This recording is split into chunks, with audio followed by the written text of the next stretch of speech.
Assalamualaikum warahmatullahi wabarakatuh. Selamat pagi adik-adik. Ketemu lagi dengan Kakak Endang Sopiani. Di sini Kakak akan membahas mengenai ciri-ciri makhluk hidup. Manusia, hewan, pepohonan, tanaman, kita masukkan ke dalam golongan makhluk hidup. Sedangkan objek seperti batu, tanah, meja, kursi dikelompokkan ke dalam golongan benda mati. Hewan, manusia, dan tumbuhan juga memiliki ciri-ciri khusus yang membedakannya antara satu dengan yang lain. Adapun ciri-ciri makhluk hidup secara umum.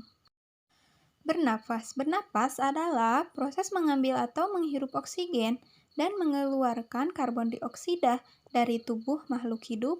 Manusia, hewan, dan tumbuhan bernapas dengan organ pernapasan yang berbeda-beda menyesuaikan tempat hidupnya. Yang kedua yaitu nutrisi. Makhluk hidup memerlukan makanan untuk memenuhi kebutuhan akan zat makanan. Nutrisi di dalam tubuh dimanfaatkan untuk menghasilkan energi atau tenaga untuk melakukan aktivitas hidup, memelihara jaringan, dan mengatur berbagai proses metabolisme.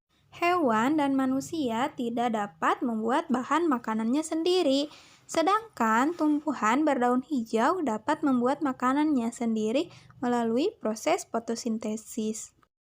Yang ketiga yaitu bergerak. Pengertian gerak pada makhluk hidup tidak harus selalu berpindah tempat. Gerak merupakan perubahan posisi suatu makhluk hidup terhadap suatu acuan tertentu. Makhluk hidup dapat melakukan gerak pada sebagian atau seluruh bagian tubuhnya. Gerak hewan dan manusia bersifat aktif karena dapat berpindah tempat. Yang selanjutnya yaitu bereaksi terhadap rangsang.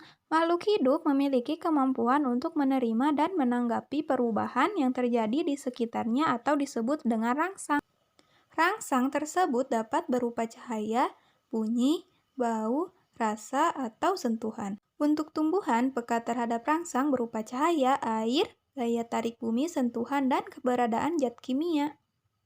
Kemampuan menanggapi rangsang pada tumbuhan disebut iritabilitas. Yang selanjutnya yaitu tumbuh dan berkembang. Semua makhluk hidup akan mengalami pertumbuhan dan perkembangan. Pada awalnya, hewan, manusia, dan tumbuhan berukuran kecil, kemudian secara bertahap tumbuh menjadi besar. Bertambahnya ukuran tubuh yang meliputi tinggi, berat, dan volume inilah yang disebut dengan pertumbuhan. Pertumbuhan pada manusia dan hewan ada batasnya. Setelah mencapai usia tertentu, manusia dan hewan tidak tumbuh lagi, sedangkan tumbuhan selalu tumbuh sepanjang hidupnya. Yang selanjutnya yaitu berkembang biak. Makhluk hidup berkembang biak untuk memperbanyak diri atau menghasilkan individu baru. Tujuan utama makhluk hidup berkembang biak adalah untuk menjaga kelestarian jenisnya. Cara perkembangbiakan makhluk hidup berbeda-beda. Hewan berkembang biak antara lain dengan beranak, bertelur, bertelur beranak, bertunas, fragmentasi, atau membelah diri. Tumbuhan berkembang biak secara alami dan buatan. Perkembangbiakan alami pada tumbuhan berlangsung secara generatif, melalui proses penyerbukan dan secara vegetatif. Perkembangbiakan tumbuhan secara buatan misalnya stek, mencangkok, merunduk, dan kultur jaringan. Yang selanjutnya yaitu mengeluarkan zat sisa. Zat sisa dari proses metabolisme tubuh makhluk hidup harus dikeluarkan, jika tidak akan menimbulkan racun di dalam tubuh. Pengeluaran zat-zat sisa dibedakan menjadi 3, yaitu ekresi, respirasi, dan defekasi. Yang selanjutnya yaitu beradaptasi. Adaptasi adalah kemampuan makhluk hidup untuk menyesuaikan diri dengan lingkungannya.